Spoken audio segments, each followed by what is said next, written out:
আসসালামু আলাইকুম আন্না সবাইকের কি অবস্থা? তো আজ চলে গেছি কোনাপাড়াত। ঘরে বই বই আর কতক্ষণই বা ভাল লাগে গেলে চলে গেছি একখানা ঘুরতাম বলি। ঠান্ডা মানুষ ঠান্ডা বাইরে যাই এখন হেলিকপ্টারে উঠছি আমার জীবন লয়া টানাটানি কি আর কইতাম আন্নারে স্নান এনার মধ্যে এক রিক্সার ভিতরে উঠি লাগে যেন কি এরোপ্লেনে উঠি, মনে হয় কি উড়াই লই যাইতেছে, এরকম অবস্থা হয়েছে। যে সুন্দর পরিবেশ দেখেন, এত বাতাস আর এত সুন্দর লাগতেছিল এখানের মধ্যে। আমি দুষ্টামি করি, বেলুন উড়ানি শুরু করছি আমরা। ওরে বাবা,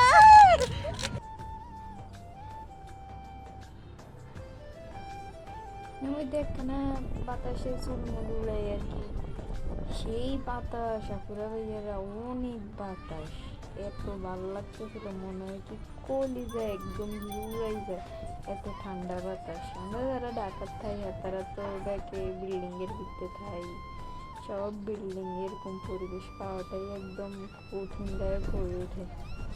অনেকদিন পরে একটু ঘুরতে বের হয়েছি, মনটা ফ্রেশ লাগতেছে। এখানের মধ্যে মামার জালমুড়ি যে এত মজা হইব জীবনে কল্পনাও করতে পারি না, মানে দেখা মনে হয় ঠান্ডা পাইছি তো ধরো ধরো ধরো খাওয়া দেখ। নে টুকরা বসো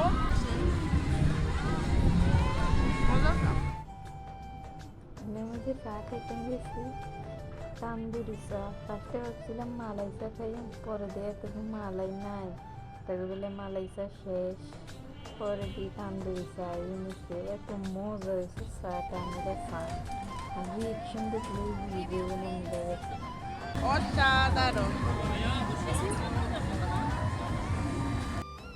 চাটা খাই চলে যাই আবার বাসার উদ্দেশ্যে। এই ছিলাম এগুলো ছোট্ট একটা মিনি ব্লগ। এখন বাসায় চলে যাই, ভালো লাগলে অবশ্যই সাবস্ক্রাইব করবেন, লাইক দিবেন, শেয়ার করবেন, পাশে থাকবেন।